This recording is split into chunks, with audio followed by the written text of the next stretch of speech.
अनंत आत्माओं में विराजमान मेरे परम पिता परमात्मा को मेरा कोटि कोटि नमन।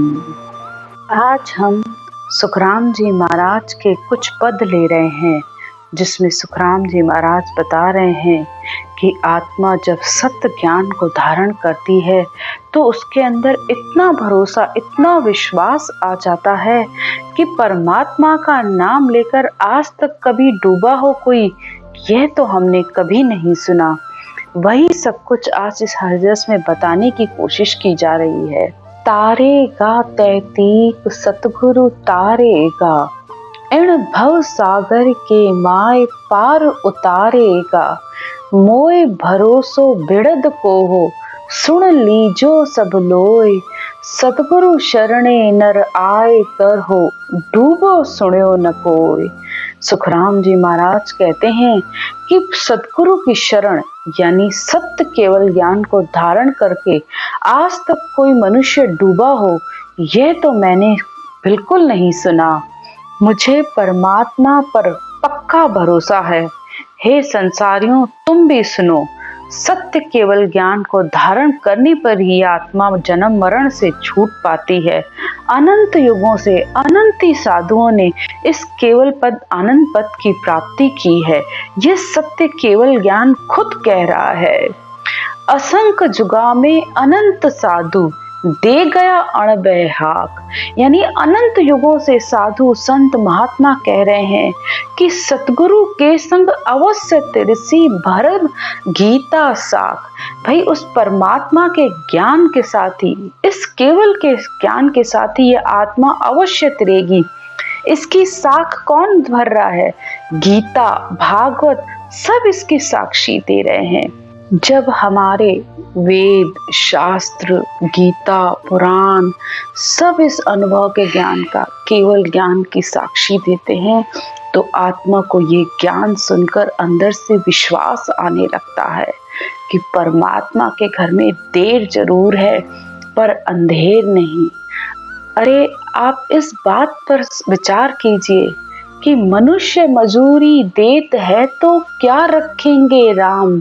अरे एक इंसान के यहाँ जब कोई काम करता है तो वह उसकी भी मजूरी नहीं रखता है, उसका जो भी बनता है उसे देता है। तो परमात्मा की जब आप भक्ति करोगे तो क्या परमात्मा आपको खाली छोड़ देंगे? क्या परमात्मा की शरण जाने पर वो आपको अपनी शरण में नहीं लेगा? नहीं, ऐसा तो हो ही नहीं सकता। इस तो आगे फूस केता, जल आगे क्या आग, यानी अग्नि के आगे कचरा कब तक टिक सकता है? जल के आगे आग कब तक टिक सकती है?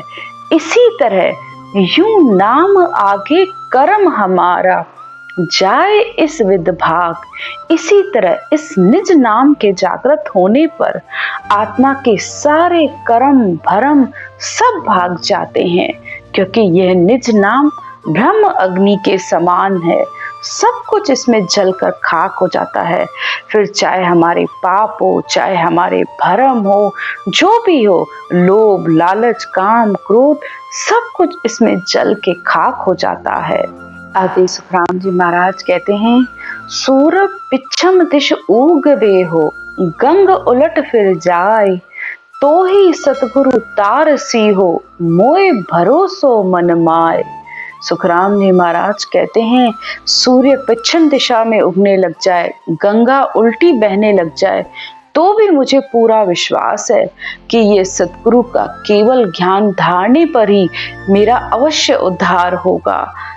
संसार में परमात्मा का नाम नौका के समान है और मन इस नौका को चलाने वाला है, और केवल ज्ञान जन्म मरण से रहित करने वाला है। जन सुखदेव कहे सांभ लोहो, सतगुरु शरणे आए। पैदा करंता रूठिया हो, तो ही नरक नहीं जाए।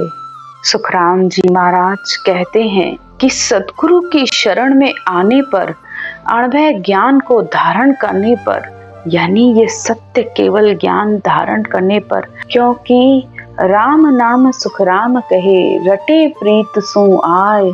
तो मोख मुकत की क्या चली, परम मोख मिल जाए।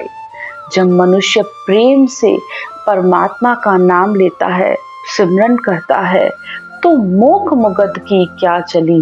मोक्ष यानी स्वर्ग, मुक्त यानी वैकुंठ, इसकी क्या चली, यानी ये तो मिल ही जाते हैं। यानी आत्मा जब भक्ति करती है तो स्वर्ग और वैकुंठ की तो प्राप्ति उसे हो जाती है, बल्कि परम मोक्ष मिल जाए, यानी सत्य केवल ज्ञान धारण करने पर आत्मा को परम मोक्ष की प्राप्ति हो जाती है, उस सत्य लोक की प्राप्ति हो जाती है, चौथे लोक की प्राप्ति हो जाती है। और वहां पहुंचने पर तो आत्मा को सब देवी देवता भी धन्य करते हैं। सर्वलोक जय जय करे, वंदे विष्णु महेश, जब पहुंचा सुख राम कहे, संत समाधि देश। मनुष्य जब भक्ति करके श्वास उश्वास में रटना करके ने अक्षर के आने के बाद आत्मा जब सत्ता समाधि व शून्य समाधि का आनंद लेती है तो वह परम मोक्ष की प्राप्ति करती है। उसकी पहचान है कि सत शब्द ने अक्षर का आनंद लेते हुए, आठों पहर लेते हुए भी इस आत्मा को तृप्ति नहीं होती है। मतलब उसे ये ज्ञान भी बहुत प्यारा लगता है। उस आनंद को, सत शब्द की धुन को सुनते सुनते भी आत्मा को अंदर से विश्वास आने लगता है कि एक दिन उसे अवश्य परमात्मा की प्राप्ति हो जाएगी। और जब आत्मा उस मोक्ष की प्राप्ति करती है तो सब देवी देवता ऐसी आत्मा को धन्य धन्य करते हैं, जय जयकार करते हैं कि ये आत्मा धन्य है जो मृत्यु लोक में भक्ति करके आज उस सत्य लोक में, उस परम धाम में, परमात्मा में मिलेगी। तो ऐसी आत्मा धन्य है संसार में। आज की चर्चा यहीं तक। राम राम।